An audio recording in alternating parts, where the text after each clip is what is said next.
What if I told you that every single dollar you earn is already on one of three paths? And what if only one of those paths leads to real financial freedom? Well, today, we're going to figure out which path your money is on, and more importantly, how to change its direction. So, let's start with a question that really gets to the heart of it all. It's not about how much you make. The real question is, where does your money go after it lands in your bank account? Because you see, there are really only three distinct patterns for how money flows.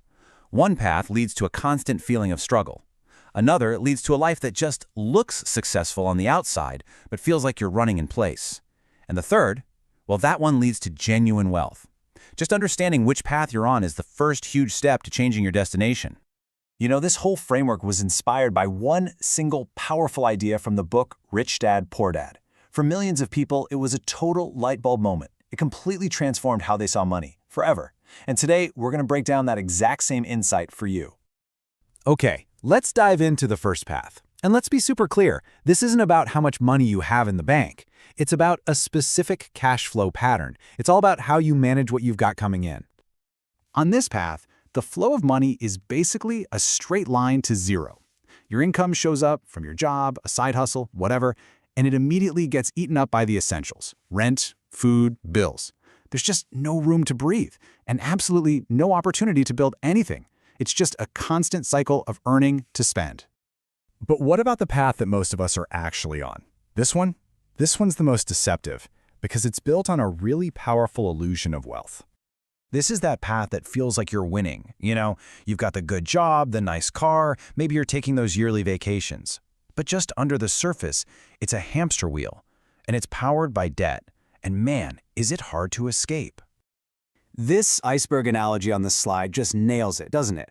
What we see, what the world sees, is just the tip of the iceberg. The good income, and all the spending that goes along with it. But the real story, the part that can sink you, is hidden right below the surface. That invisible balance of assets and liabilities. So what's the secret then? How do you break free from that hamster wheel? It all comes down to truly understanding the meaning of two very simple words. First up, an asset. The definition is just beautifully simple. It's anything that puts money into your pocket. Think of it like a little money machine that works for you, like a rental property that brings in cash every month, or stocks that pay you dividends. And on the flip side, we've got a liability. And yeah, you guessed it, this is anything that takes money out of your pocket. That shiny new car you bought, that's a liability. Every single month, it's costing you money in payments, insurance, gas, and repairs. You work for it. Let's break this down even more. A business you own that's making a profit. Asset. Credit card debt? Yeah, definitely a liability. But here's the one that trips almost everybody up. Your primary home, the one you live in. According to this framework, it's a liability. I know, that's a tough one to swallow. But think about it, because it takes money out of your pocket every month for the mortgage, taxes, and all the upkeep without putting any income back in. It fits the definition perfectly. And this is the middle-class trap in action. Your income comes in from your job, but instead of buying assets, it's used to buy liabilities that look like assets. You know, the bigger house, the fancier car, but those new liabilities just create more expenses, which means you have to work even harder just to stay afloat. It's a really vicious cycle. So, how do you break free from that cycle? Well, the answer is in the third and final path. The wealthy path completely flips the script. Income comes in and it's used to buy assets first. And what do those assets do? They generate more income, which you can then use to buy, you guessed it, even more assets. It's this powerful, self-perpetuating cycle of wealth creation. It's like a snowball effect that just gets bigger and bigger over time. Okay, so the theory is great, right? But how do you actually change your path? This isn't about wishful thinking. It's about taking deliberate, consistent action, starting right now. Here's a simple three-step plan to get you started. First, measure. You can't change what you don't see, so you got to track every single dollar. Second, categorize. As you're tracking, ask yourself for each item, is this a true expense? Is it feeding a liability? Or am I building an asset? Be brutally honest with yourself. And finally, allocate. Commit a portion of your income, even if you start with just 10%, exclusively to buying assets.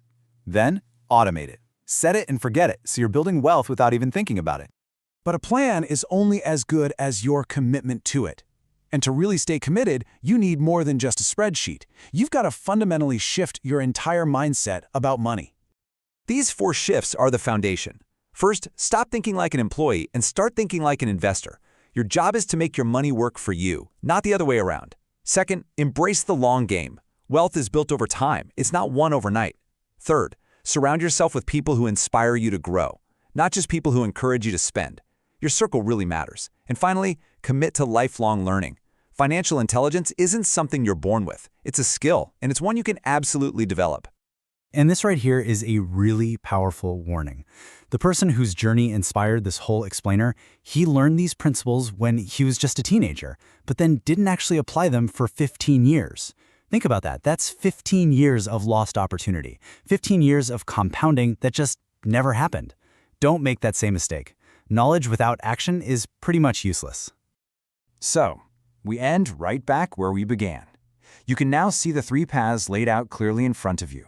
From this moment on, every single dollar you earn represents a choice. You have the power to decide which path your money will take. The only question left is, which one will you choose?